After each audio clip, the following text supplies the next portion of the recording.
ফ্রান্সের বিখ্যাত ওয়াইন অঞ্চল বোর্দোতে জলবায়ু পরিবর্তনের প্রভাব এখন স্পষ্ট।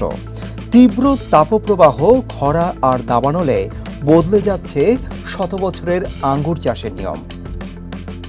আগে যেখানে সেপ্টেম্বরের মাঝামাঝি থেকে অক্টোবর পর্যন্ত আঙ্গুর সংগ্রহ করা হতো, এবার স্বাভাবিক সময়ের কয়েক সপ্তাহ আগেই শুরু করতে হচ্ছে ফসল তোলা।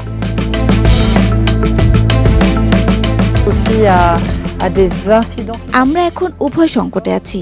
একদিকে আগাম ফসল তোলা হচ্ছে, অন্যদিকে বসন্তে তুষারপাত, ঝড় ও শিলাবৃষ্টির ঝুঁকি বেড়েছে।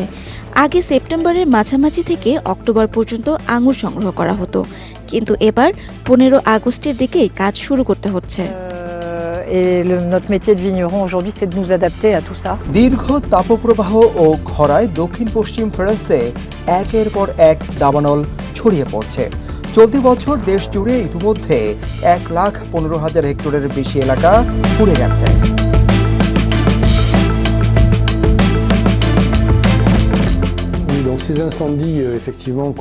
সাম্প্রতিক দাবানল জলবায়ু পরিবর্তনের বাস্তবতা আরও স্পষ্ট করেছে। পরবর্তীতে পরিস্থিতির সঙ্গে মানিয়ে নেওয়া ছাড়া এখন আর কোনো পথ নেই।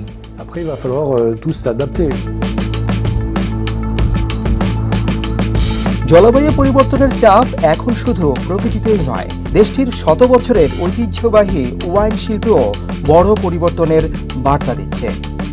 Desk report, hello Bangladesh.